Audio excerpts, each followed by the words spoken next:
Hello, Dutch Mama here, and this time I'm on location. I want to show you my yard.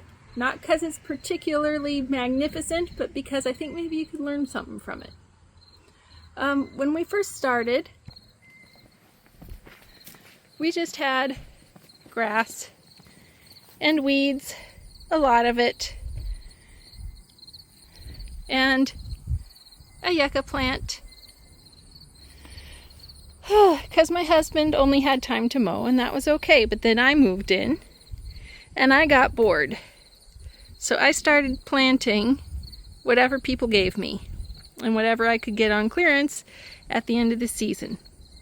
And I had read a book where this girl, she was in wartime Bosnia, I think it was, and they survived because they ate their yards, and so I wanted my yard to taste good. So we put in herbs. It looks kind of crazy, but I know what all this stuff is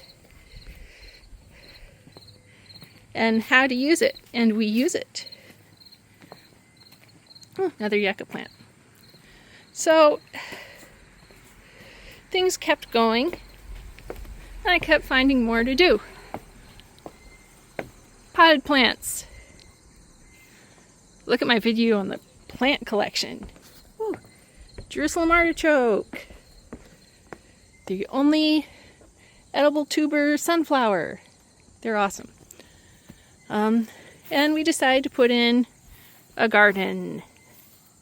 And it was not nearly as good as that one, and that one is not nearly as good as it could be. And after several kids, we decided we needed more garden. So we put in another one. And a swing set. And a solar-powered clothes dryer.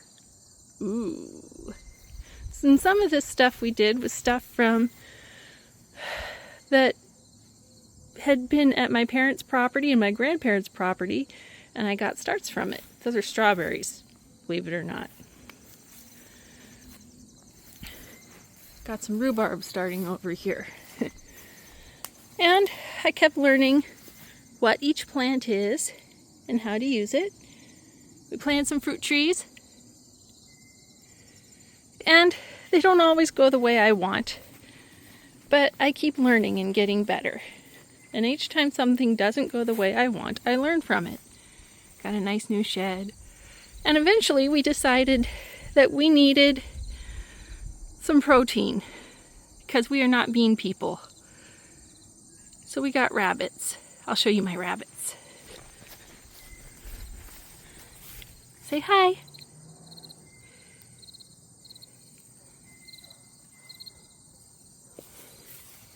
They do a good job. And yes, they are a food source. And they die a lot quicker than they would if they were in the wild.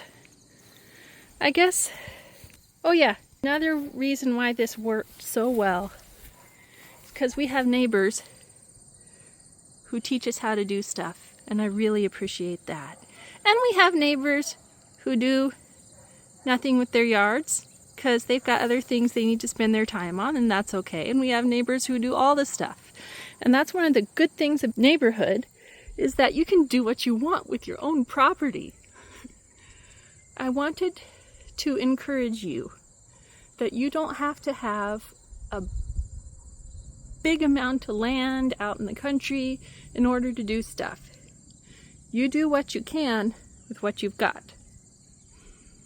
The Bible says that God owns all the stuff, and He makes us stewards of part of it. And I'm going to do a good job with what God made me to be a steward of. And this is it. Not a whole lot.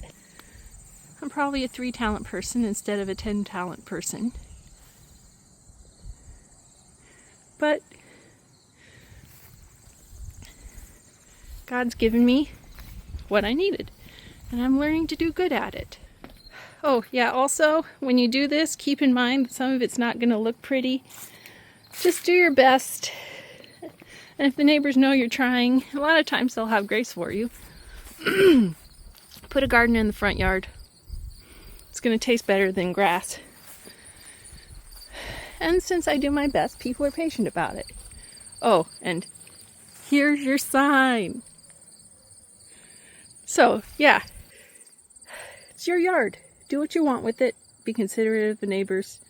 And I hope this helps. Have a good day.